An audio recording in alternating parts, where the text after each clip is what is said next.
This is the J. Scott Outdoors podcast on Western big game hunting and fishing, brought to you by GoHunt.com Insider. Research faster, hunt more. Go to GoHunt.com/insider and join today. I'm your host, Jay Scott, and I live and breathe hunting and fishing, spending half the year in the field experiencing God's creation. I hope you'll enjoy hearing about our adventures. Guys, welcome to the J. Scott Outdoors podcast. I just got back from 30 days of elk hunting in northern Arizona in Unit 9, and I will be covering all of the details of that hunt in upcoming episodes. I had a great time with my hunter, Vince Lightfoot from Oregon. He was able to harvest his 33rd bull elk, and we just had a great time. It was a challenging hunt at times, and we'll go into some of the details on that. But Vince was able to harvest his largest bull that he's ever killed. I had family and friends come up on the hunt and got to share a lot of great memories. I want to go over a few things. This episode is going to be with Daniel Franco of Burnt Timber Outfitters, and we're going to be talking about the mule deer hunting in Unit 3C. I know that I've had some emails from listeners that have mule deer tags coming up at the end of October here, and the unit that we're going to cover this episode is in Unit 3C with Daniel Franco, Burnt Timber Outfitters. I just want to give you guys a heads up. We are going to be covering a bunch of topics here over the next couple of months. Elk hunting, we're going to recap all of the elk hunts with several of different outfitters and different people that have had elk tags. We are going to be covering a lot of ground on Coues deer, early season, the November season, and the late season Coues deer hunts. Tactics and strategies, as well as the mule deer hunts, the strip hunts, kaibab hunts, and some of the other hunts across the western U.S. We're also going to be covering a lot on elk hunting and also sheep hunting. We're going to be doing quite a bit on desert bighorn sheep hunting and Rocky Mountain bighorn sheep hunting. So got a lot of great stuff coming, and I just wanted to point a few things out before we get into this episode. I appreciate you guys' patience. I got back from 30 days of elk hunting, and there's been about a week lapse in the last podcast episode, which I try and do at least 2 a week. So I appreciate your patience. I've got overwhelming amount of emails and Facebook messages asking when the next podcast episode would be airing, and just want to make sure that we keep the content fresh here. But I appreciate the little bit of a break. Anytime you're gone for 30 days, it takes a little bit to get settled back in and get into our routine here. So I want to say, how about those ASU Sun Devils? Saturday night, beating the number 7 ranked UCLA Bruins. ASU's had a tough season so far. For all you U of A Wildcat supporters out there, in my mind, there's only one game that matters. But I did want to point out that ASU had a great game against UCLA. I knew they had it in them, and I thought they played real tough up front. Played a real good first half, and their offense came through and shined, but they played great defensively as well. So, guys, Deadeye Outfitters, as you know, is one of the sponsors of this podcast. And Deadeye Outfitters is doing their annual breast cancer awareness design again. They're donating 10% of all the proceeds to breast cancer research. The men's and women's shirts are currently available on their website, www.deadeyeoutfitters.com. Be sure to use the promo code JScott to save 10% on all your purchases. Pick up some Deadeye Outfitters and wear your obsession. It's an awfully nice gesture of them to donate 10% of their proceeds to breast cancer awareness. So let's support them, guys, and use the JScott promo code, and you'll also save 10% on your purchases. I also wanted to tell you there's a big announcement coming from GoHunt.com. that I will share on the next episode. And it's a big one. And it's going to be exciting, especially for the J. Scott podcast listeners. So um, be sure to tune in on the next episode and we'll announce what's going on with GoHunt.com.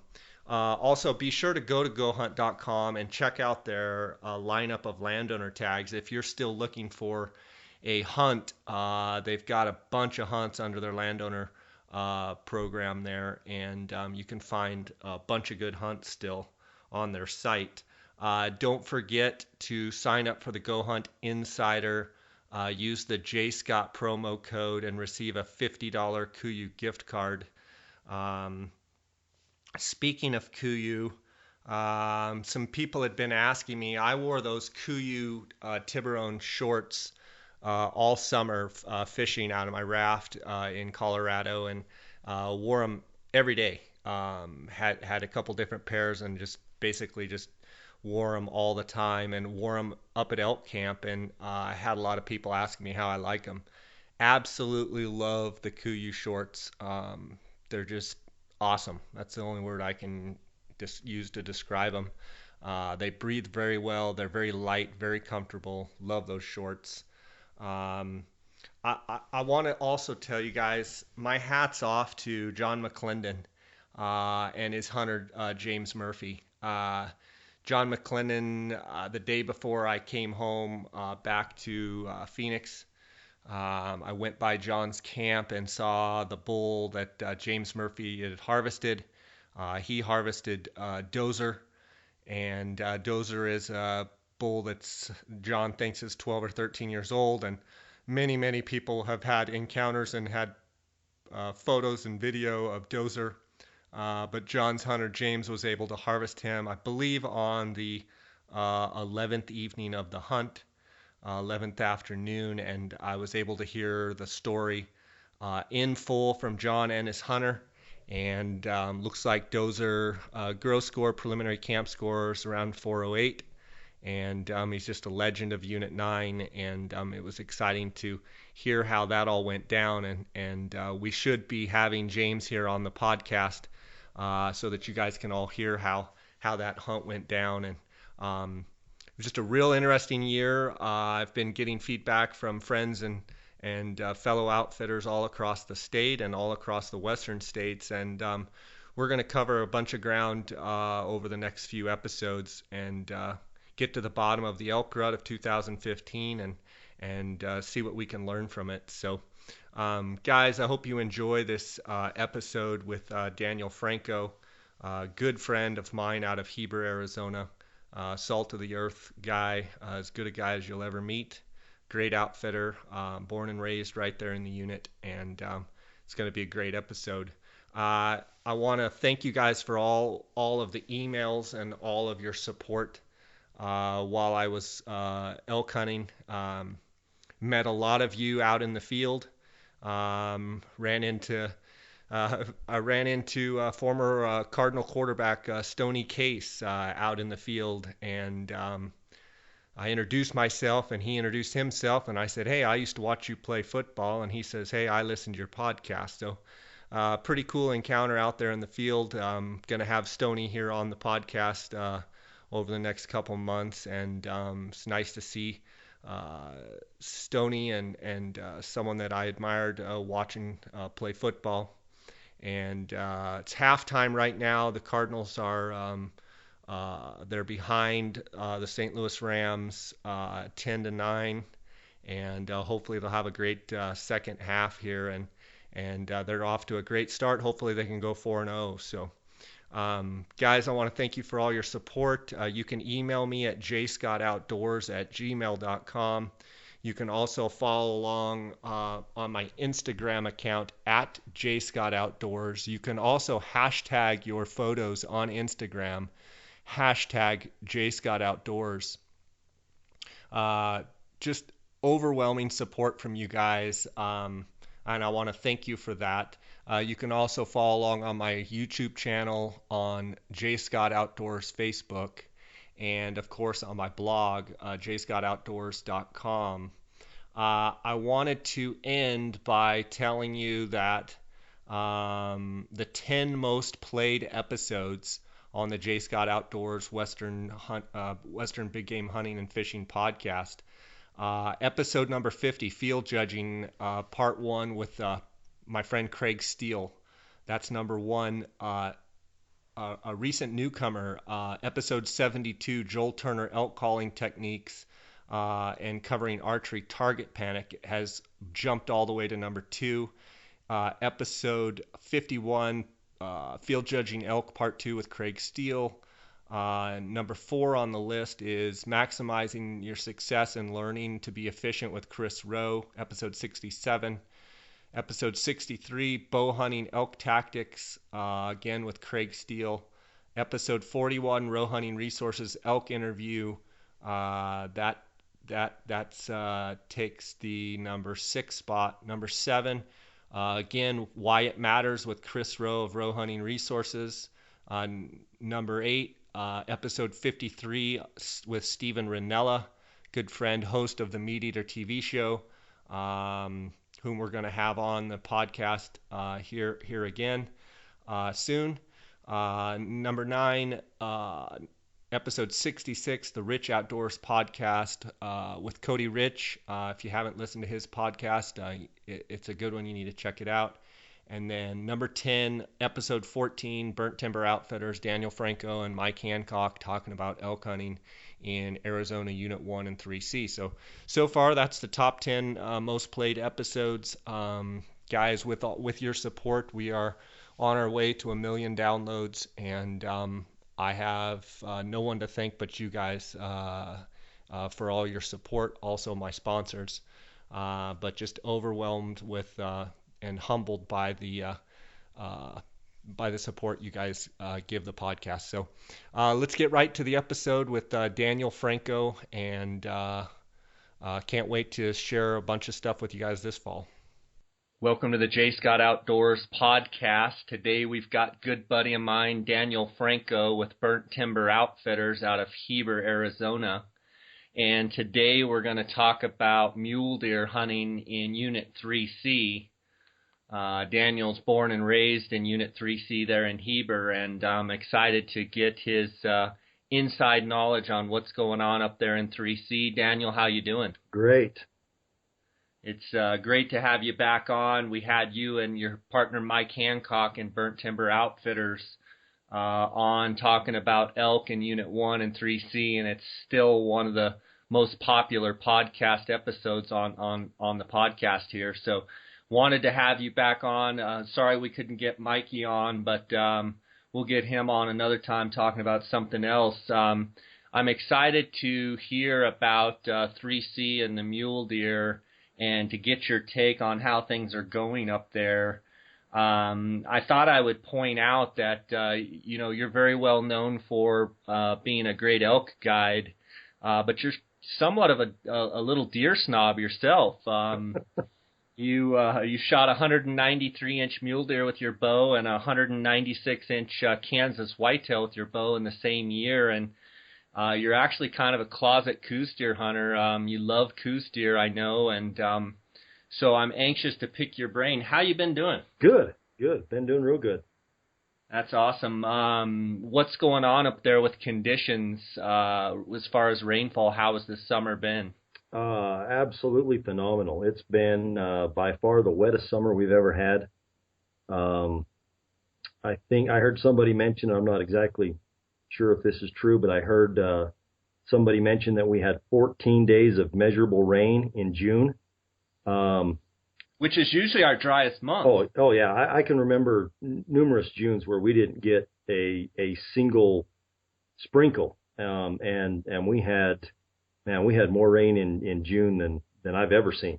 May was wet. June, it rolled right into July. Our monsoons kicked in, and it's been going ever since. So, definitely one of our wettest summers that I've ever seen in my 22 years of being alive. I'm just kidding. I'm a little older than that, but 22. Come on, double that. What are you, 40? Not as old as you.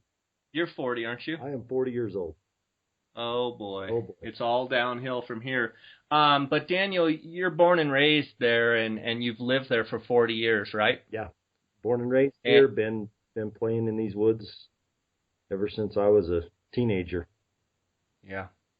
Um, I want to ask you about, for the listeners that don't know, obviously 3C, and you can tell me the year, but I want to say it was 2000 or 2002 maybe, the big rodeo Chetasky fire blew through there. And tell me how, where you were in your stage of life then, and how old you were, and what you remember about the rodeo Chetasky fire. I want to say it burned over 1 million acres, but you can probably correct me on all that.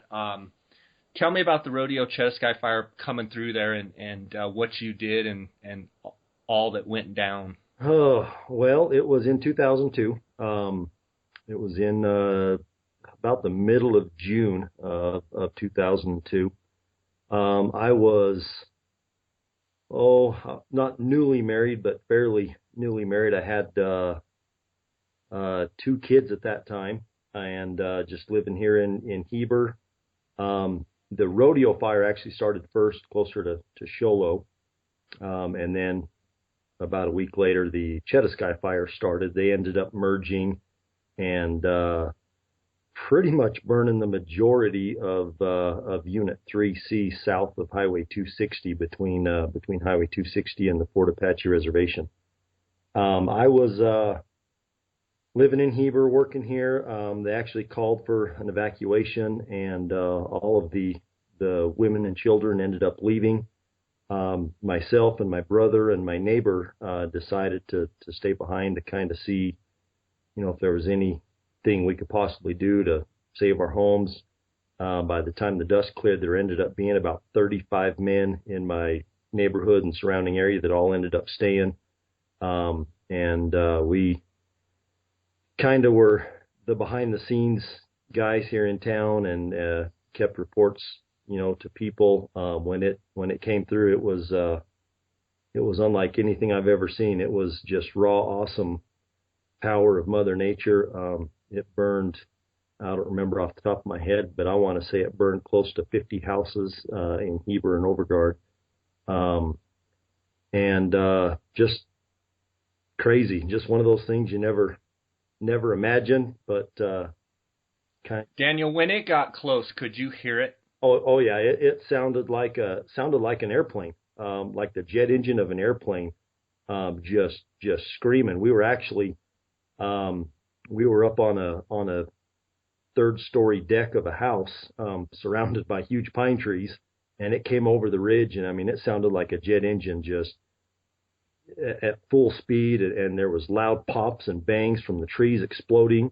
And I'll tell you what, it moved faster than I would ever imagine fire could move. I mean, it just jumped from tree to tree and crowned out, and it just was flat moving.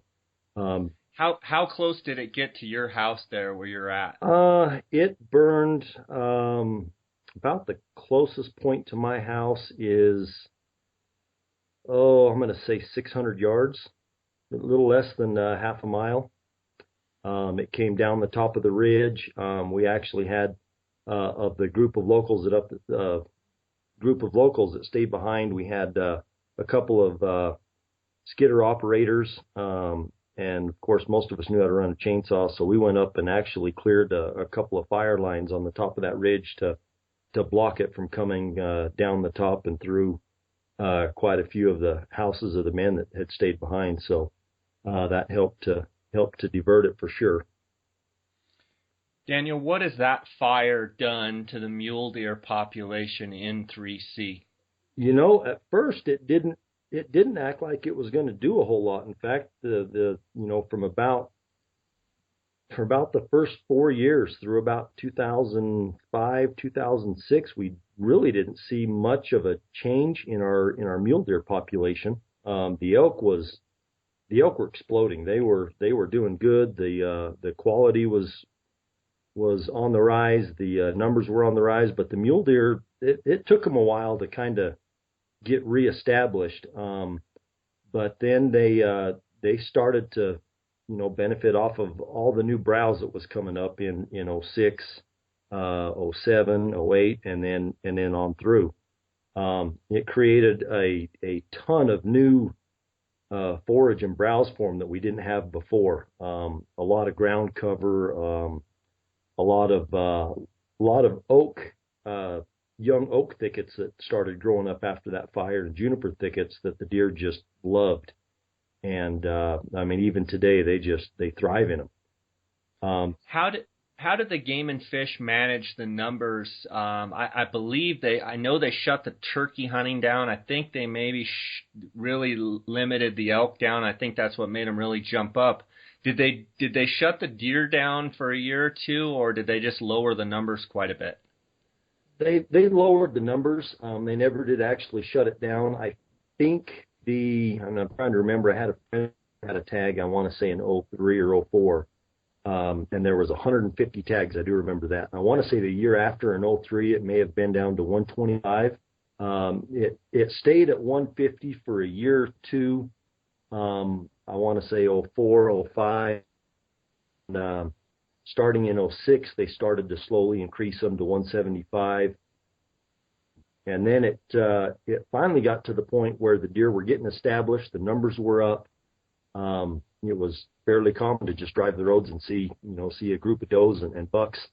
And I think it was around I know in '07 it was still over the counter for the archery, and the rifle tag numbers started to creep up into that 250 range.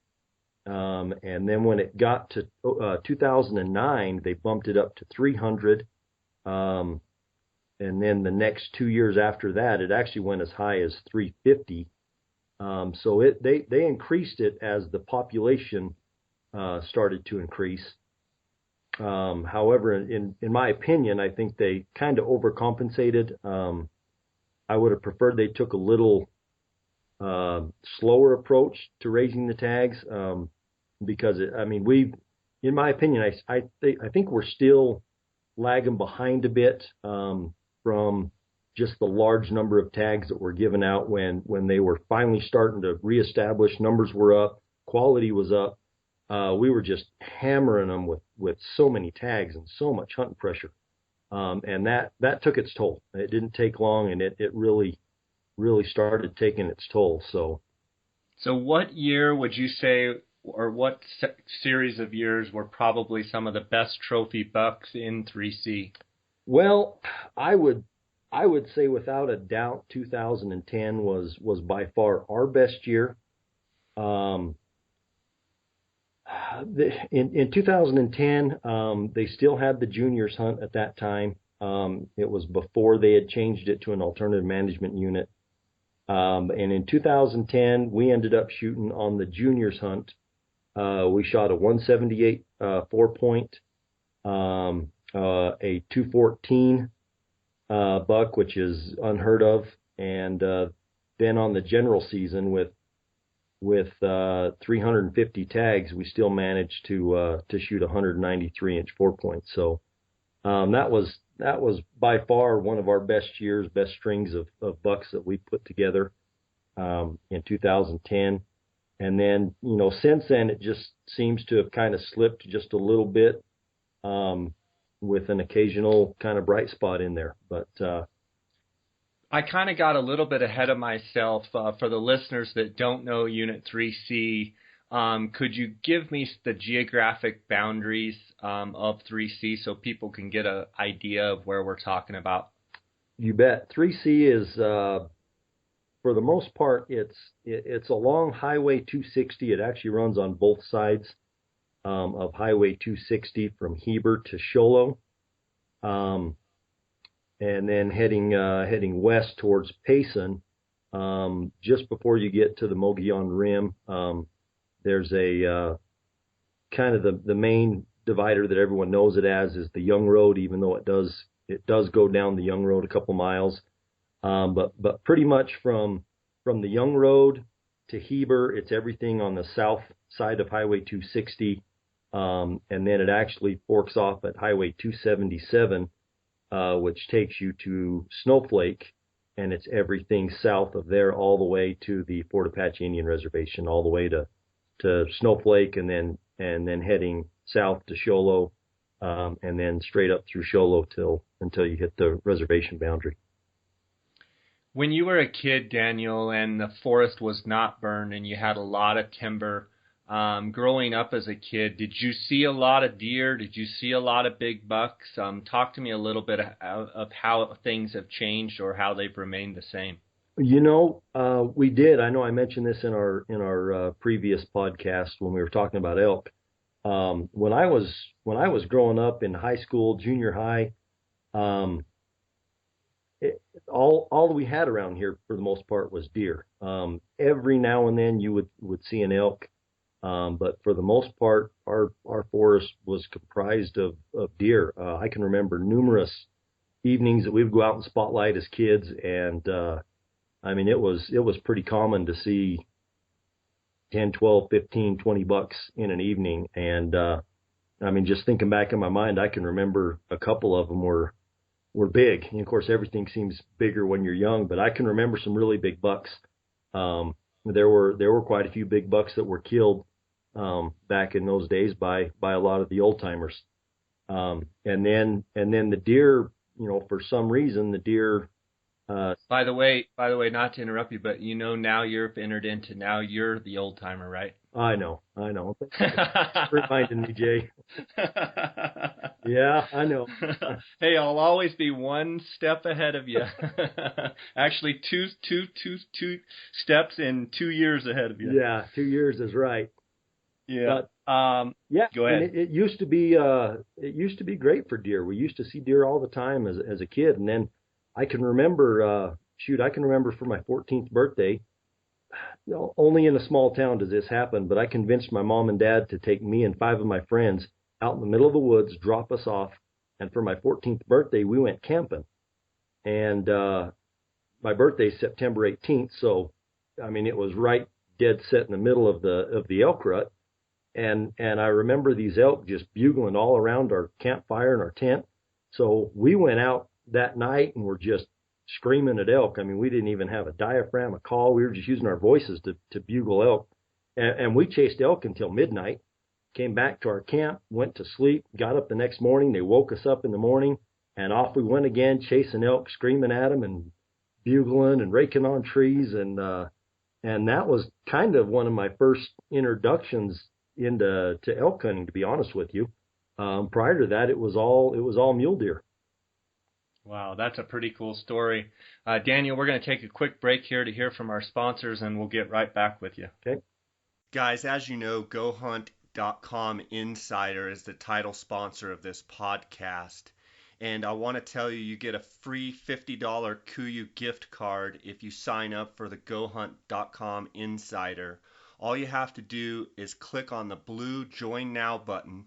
Use the promo code JScott at closing, and they will send you an electronic gift card that you can use at KUIU.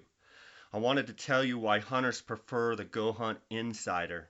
There's unit analysis, statewide overview and summaries, state rules and regulations, species summary and trophy quality, application strategy articles, email reminders and notifications, quick and easy mobile access. You've got interactive game management unit maps, analysis of every season and species. You got 5-year harvest success and tag quota, satellite imagery and terrain photos, camping and lodging recommendations detailed on access and access issues, real-time rain and drought tracking. Plus, you get free gear and hunt giveaways. You get a free Go Hunt hat. And if you sign up using the J Scott Outdoors, the J Scott promo code, you get a $50 KUIU gift card. All you have to do is hit the blue Join Now button and use the promo code J Scott. I want to thank GoHunt.com for their sponsorship of this podcast. So Daniel, what makes 3C a good area for mule deer in your mind? Geographically, habitat, all that different stuff. What is it that you said earlier that they're managing it as a quality management area, or I forget the word you used, but talk to me a little bit about why they've chosen 3C in your mind to make a good mule deer area. Well, In 2012, they decided to make 3C an alternative management unit, which means they were going to manage it differently to manage it for trophy mule deer or for an older age class of mule deer. And I think the biggest thing is it was already a natural mule deer habitat back in the 80s, and I mean even earlier than that, really in the 70s and the 80s. Clear up until the elk really started to explode in the late 80s and early 90s. So it was already a kind of a grandfathered in natural mule deer habitat. And then after the fire, like I said, just all the browse and all the feed, the new feed that came up that the mule deer just thrive on, really turned it into just a deer heaven. I think another thing that really helps it is, and it kind of goes along with the elk as well, is the entire 3C boundary to the south is the Fort Apache Indian Reservation, and it's got to be 80 miles, I'm guessing, of boundary to the south that borders that reservation. And what a lot of people probably don't realize is that the Fort Apache Indian Reservation, they do have mule deer hunts on there for tribal members only. They do not offer mule deer tags to non-tribal members. And they limit the number of tags. They have a general season, and then they also do something similar. They do like a governor's style tag, a reservation wide tag that they give out to one lucky person where they can hunt the entire reservation. And I know the last couple of years, that buck that has been taken with that reservation tag has come off of the west side, which is the 3C boundary side. So I know that helps as well tremendously for the deer to be able to have a little bit of a retreat and a sanctuary there that they can retreat to and not get the pressure that typically they would inside of the unit 3C. What is the typical pattern when these bucks in the summer in the velvet? Are they up in 3C in the summer, and then as fall comes on, then they move back down to the reservation, or is it the exact opposite? No, you're right. There's kind of a transition point there, kind of in the middle of the unit.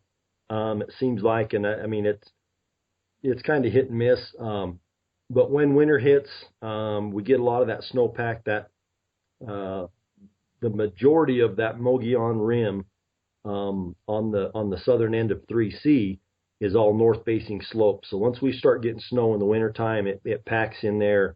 It will typically stay for 2, 3, 4 months in an average winter.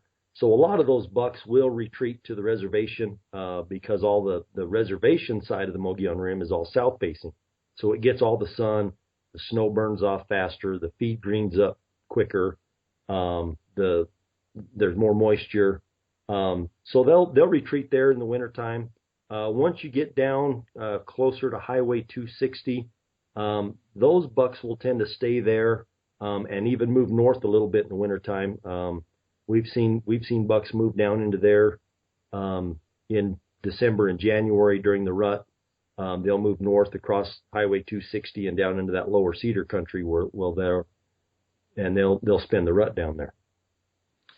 You would say in the summer during the archery season, though, that most of the deer are south of the 260, and then in the rifle season, it's anybody's guess. They could be north or south. Yeah, I mean they transition over as it starts to get hot, on the reservation and the snow melts, and it starts to green up more on that north-facing side of the rim. Then they'll move up on top. Typically during the archery season, I would say that there's the majority of your mule deer herd in general is south of 260, but there's definitely some resident deer that live north of 260, and they're along Highway 260 that will spend the year in there. Let's talk about the hunts and the actual tag numbers. I believe they have an archery hunt and a general rifle season. Tell me kind of the rough dates of those and the rough numbers and kind of your prediction and what kind of year you think it's going to be. Okay, there's the two hunts. There's the archery hunt. It typically starts the 22nd, 23rd, 24th of August, and it runs for 3 weeks. There's 100 tags. It is a draw tag. It's one of the few draw archery units in the state. This year there's 100 tags, down from 150 last year and down from 200 the 2 or 3 years previous to that.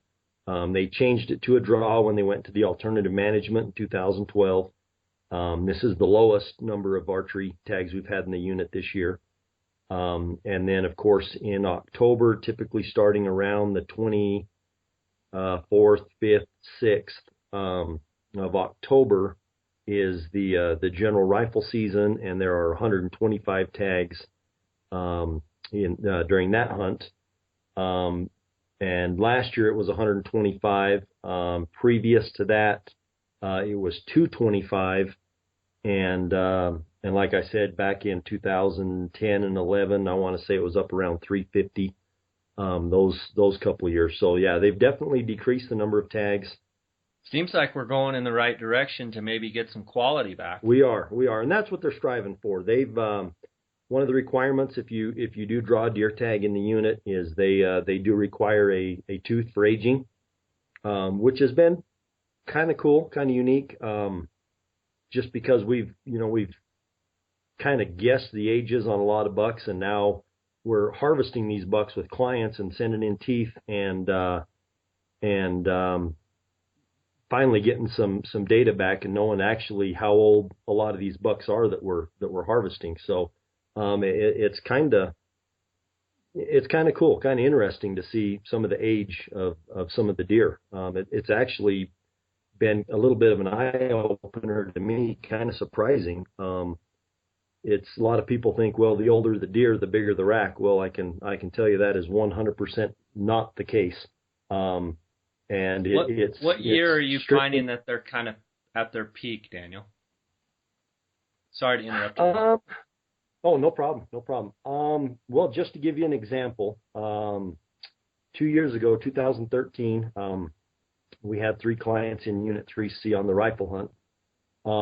One of those clients, Jack Kohler, killed a 35-inch wide 4x5 that scored 194. The 2 days later, another client of ours, Steve, he killed a 3x4 that was 31 inches wide and scored right at 170. Amazingly enough, those bucks were within a year of each other in age. The 194-inch buck was 6 years old, and the 3x4 that scored 170 was 7 years old. So that right there tells me that there's a lot that has to do with genetics. If the deer's got the right genetics, then the sky's the limit. As long as they can get the nutrition, they can get the age that they need. As long as they can put all those things together, then they can become whatever they want to be. How are the genetics in general in 3C? I think they're pretty good. We're no Arizona Strip by any means. We don't profess to be. We do have, and we've seen it more and more every year. We do have a kind of a 3-point gene that I would like to see gone. Obviously, it doesn't. You'll get a lot of big framed 3 points. We've killed, for example, the buck that Steve killed was a 31-inch wide 3x4. We've killed another 31-inch wide 3x3 the year before that. There's definitely a 3-point genetic that kind of hinders us, kind of hurts us. You do see a lot of 4 points. Typically, we don't see a lot of bucks with extras, wide bucks. I mean, normally we don't typically see wide bucks. I mean, a 35-inch wide buck out of 3C is, kind of a unicorn. Yeah. I mean, I think it's got a pretty good genetic for that 170 to 190 inch type buck. But very rarely do we get over that. I want to shift gears for just a second and bounce away from 3C. You had a strip tag. Was it last year? It was 2013. I was going to say, it seemed my mind gets fuzzy sometimes. I remember going on the hunt, but I couldn't remember if it was last year or 2013. That's because you're 42. Imagine what another year will do. I remember going on that hunt for a few days, and you ended up harvesting an awesome typical buck. Tell me a little bit about your experience up there and first time having a tag on the strip, and walk me through that a little bit. Oh, well, it was, like you said, it was the first year I'd ever had a tag on the strip. Had waited quite a few years. Between me and my father-in-law, we had 12 points. So we'd been waiting, wanted to get a strip tag. And, you think of the strip and you hear the strip and you see all these ginormous bucks coming off of there and the text pictures that start going around of all these just absolute giants that come off of there. And it's humbling. You really don't understand it completely and fully until you get up there and until you are in that country. It is giant, vast country. And there's not a lot of deer. So it's not uncommon to go up there and see 2 or 3 does and a buck in a day, to see no deer in a day. I remember the very first time I went to the strip, I actually went up and hunted with a former elk client of mine, and got up there, hiked up on top of this big mountain, and spent the entire day up there glassing. Didn't even break for lunch, didn't break for a nap, glassed the entire day. And as soon as the sun went down, I realized that I had not spotted a single deer that day. And it was the opening day of the deer season. I thought, man, this is brutal. And that's kind of the way my hunt was. It was extremely hot that year. I'm sure you remember me walking around in camp wearing flip-flops and shorts and a T-shirt. And I mean, it was just... Seems like I remember one time you were walking around with just flip-flops. Hey. That's something that I've tried to block out of my mind. You don't need to... Yeah, this is a family show, so we'll keep that rolling. But it was hot. And hot. We had a full moon. It was hot. There was no rut. Anyways, we grinded it out for 8 days, and just when I had pretty much told myself and convinced myself that, hey, I'm going home with the tag in my pocket, and this sucks, and there's no other way to, summarize the hunt, but it is what it is. We gave it our all. We did everything we could. Just as I had pretty much made up my mind and come to terms with it, the unthinkable happened, and the buck that we were after walked out and was headed to water, and I got set up and waited for him to get to water. We were sitting on a hill about 270 yards above him, and just as he got to the water, I let it rip and harvested a 208-inch typical 4-point. I mean, just I can still remember the feelings, the emotions that I had that day with my good buddy Ben Williams on the hill with me, and it was awesome. It was humbling. It was addicting. I'll tell you, I want to get back up there. I want another tag. I want a do-over. I told myself I'm a sucker for giant typicals. Always have been. I love giant typical mule deer. But I told myself, hey, I got a strip tag. It's known for its massive, heavy, trashy, awesome bucks, and I had decided that I'm going to shoot something with mass, with extras, and that's what I wanted. And wouldn't you know it, I come home with a big typical instead. So, but I'll take it. I'll absolutely take it. Yeah, he's a beautiful buck for sure.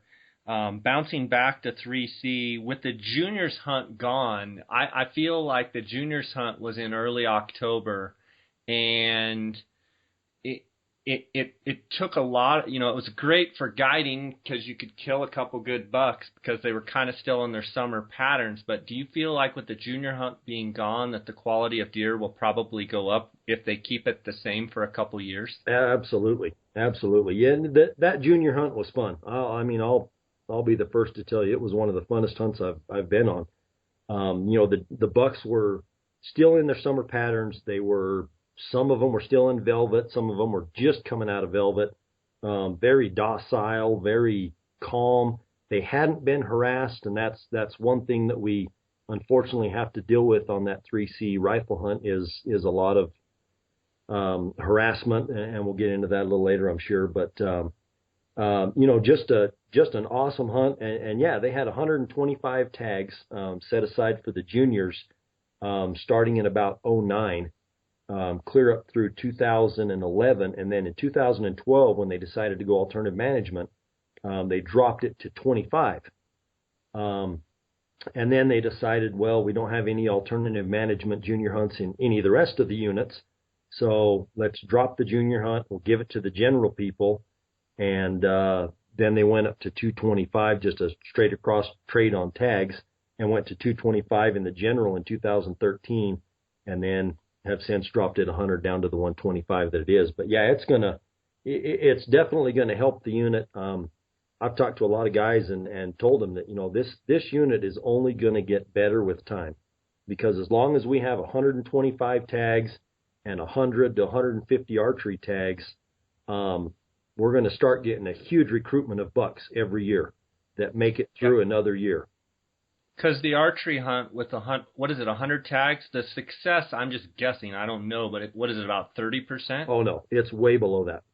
Okay, so, it's less than 20. Last year was the highest success rate that they've had, and I want to say it was 18, 19. I know it was under 20. And the 2 years previous to that, I want to say it hovered right around 15. So okay, so 15 to 20 bucks get killed in the archery season, and then the 125 rifle tags, I'm assuming it'll be a 90% success. It's actually, last year was 74, I believe. Okay, so say 75, so only about 100 bucks this year are going to get shot. About 100 bucks a year that will get killed, and I think we're easily getting that recruitment, in a year between your fawns.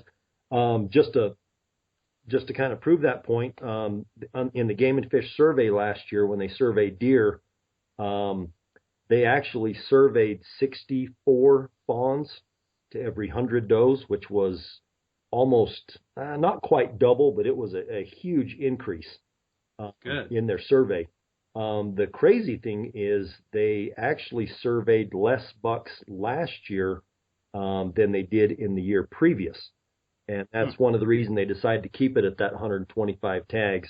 To be honest with you, I wish they'd leave it at 125 for about the next 3 or 4 years, until the mule deer get established again. We start getting that age class, those genetics, the feed, the nutrients, and I think it can turn back into the 2009, 2010, 2011 types of years. Yeah, I hope it does. Daniel, what tactics do you use to hunt the deer on the archery season, and what tactics do you use on the rifle season? On the archery, it's a little bit different. It's almost a 100% spot and stock. There's so much water and so many salt licks in the unit that you'll get bucks that will hit it. And running trail cameras, you'll get bucks that'll come through every 2 weeks and hit your salt lick. But there's so many salt licks and so much water that they can kind of be wherever they want to be. They can go wherever they want to go.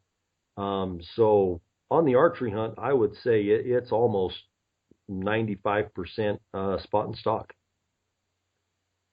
And then, Daniel, let's take a quick break here and hear from our sponsors. You bet. Guys, I want to tell you about one of the sponsors of this podcast. DeadeyeOutfitters.com is a lifestyle hunting apparel company for hunters, by hunters. Check out episode 45 of this podcast with one of the owners and you'll see what I mean. Deadeye Outfitters makes quality t-shirts, sweatshirts, and hats designed with hunters in mind. Deadeye Outfitters has the only license for creating Boone & Crockett apparel. Use the JScott promo code and receive a 10% discount on all purchases at deadeyeoutfitters.com. Okay, so the archery hunt, spot and stock, and then the rifle hunt?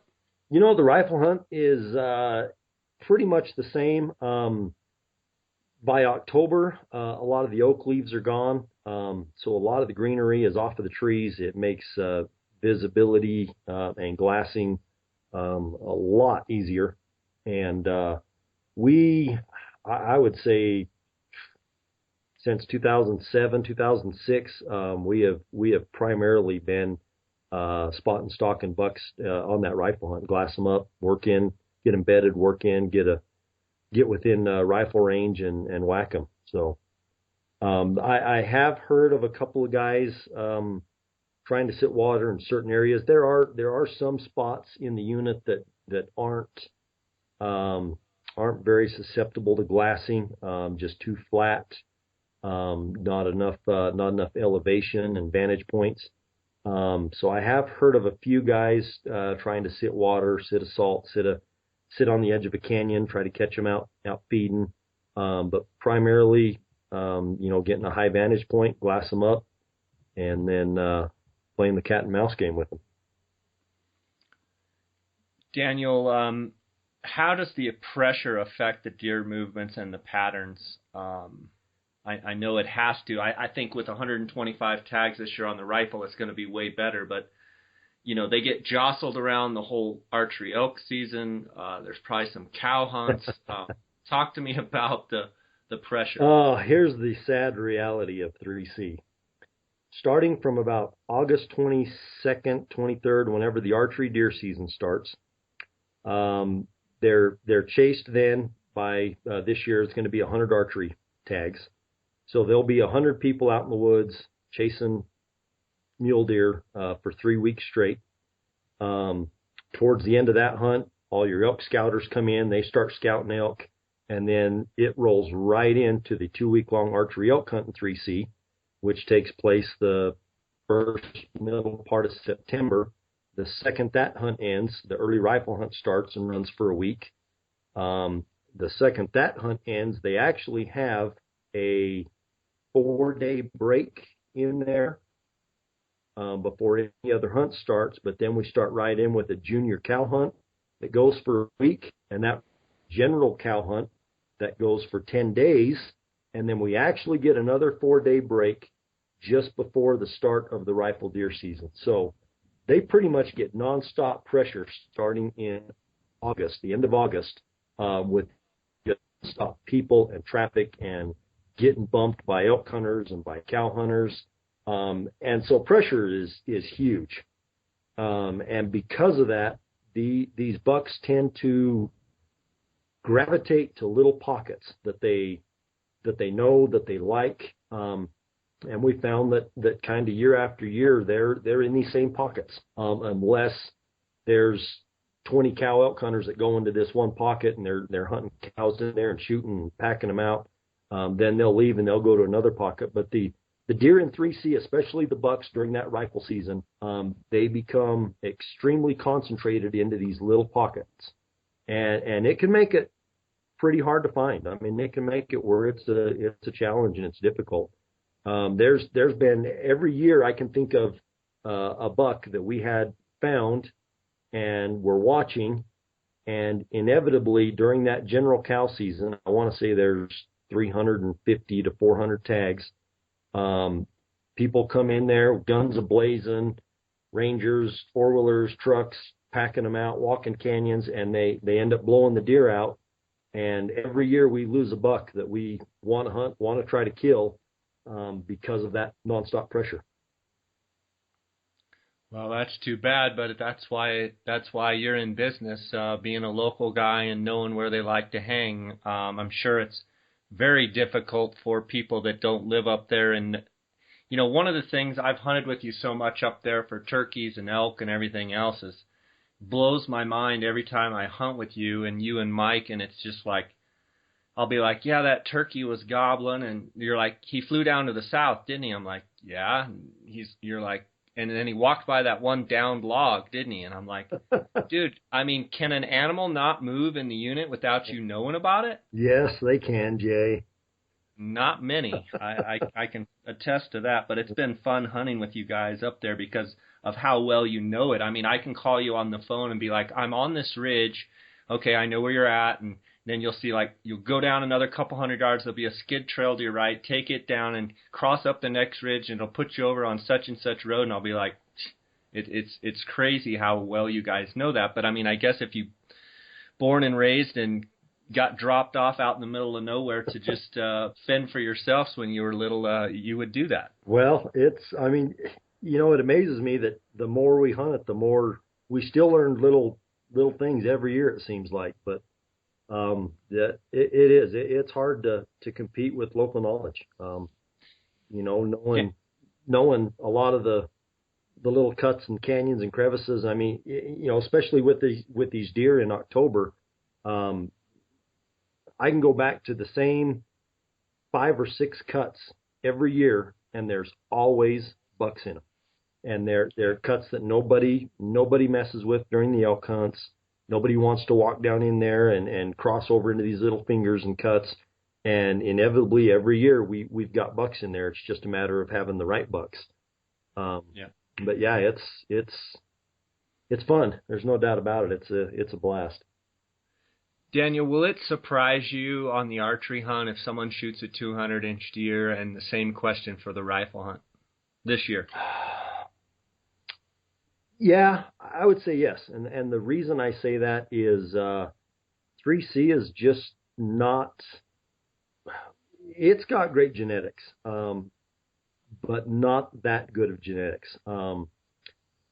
You know, every now and then there's a buck that pops up that surprises us. You know, there was the one that Olivia shot on the junior hunt that was 214. I mean, that buck, we found him, you know, prior to that hunt and watched him. Her brother Spencer and I sat there one day and were watching him and running numbers, and neither one of us wanted to say that he was 200 because it was unheard of for a 200-inch deer to come out of 3C. So neither one of us had the gall to say it. So we had him down at, you know, between 185 and 198.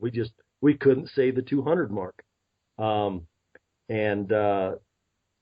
know, it has the genetics. The reservation, I think not last year, but the 2 years prior to that, on their reservation wide tag that they issued, their governor style tag, I saw both of those bucks, and I want to say that the one was 214, maybe 217, and the other one was like 206. So they've obviously got good genetics, but it would surprise me. I would be surprised. You know, a couple of years ago, Jack killed that 194 35-inch wide buck. That buck surprised me. He absolutely shocked me. I could not believe what I was seeing. I thought, man, this is something that belongs, you know, in the Kaibab, not in 3C. But so the next question is, if they keep the tag numbers the same next year, would it surprise you if someone shoots a 200 on the archery and someone shoots a 200 on the rifle? Same tag numbers. I would say this: it would always surprise me if somebody shoots a 200 on the archery hunt.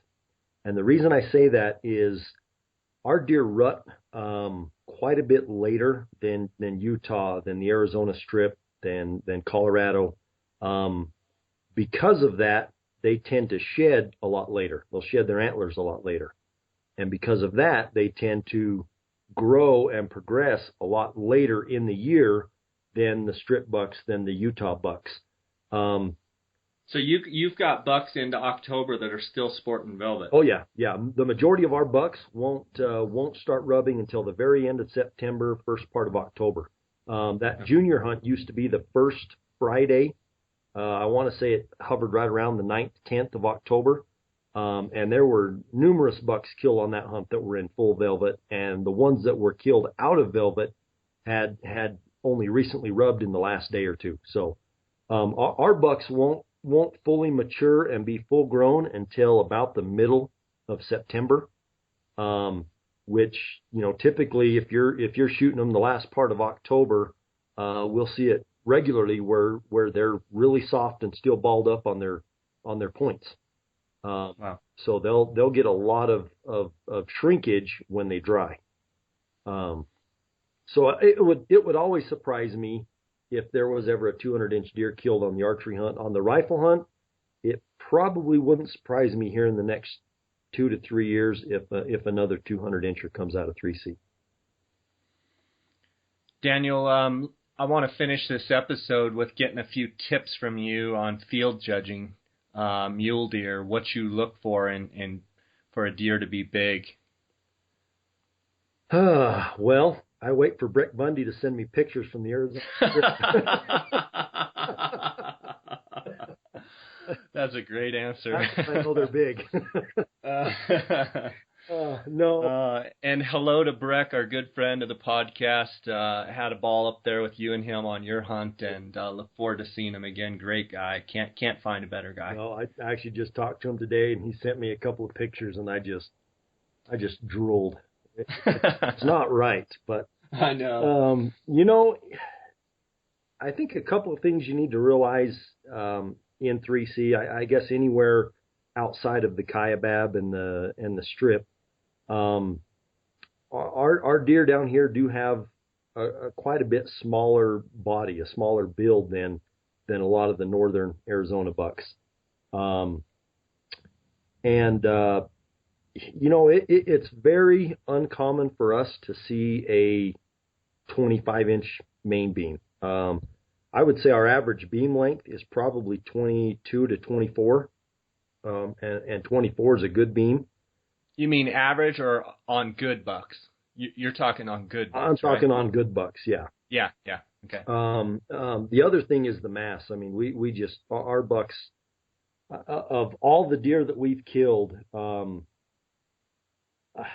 Olivia's by far had the best mass, the 214 buck, and I still want to say he was only 21 inches of mass per side, so 42 inches of total mass, which, for around here is phenomenal. For the Strip, that's kind of average, maybe slightly above average.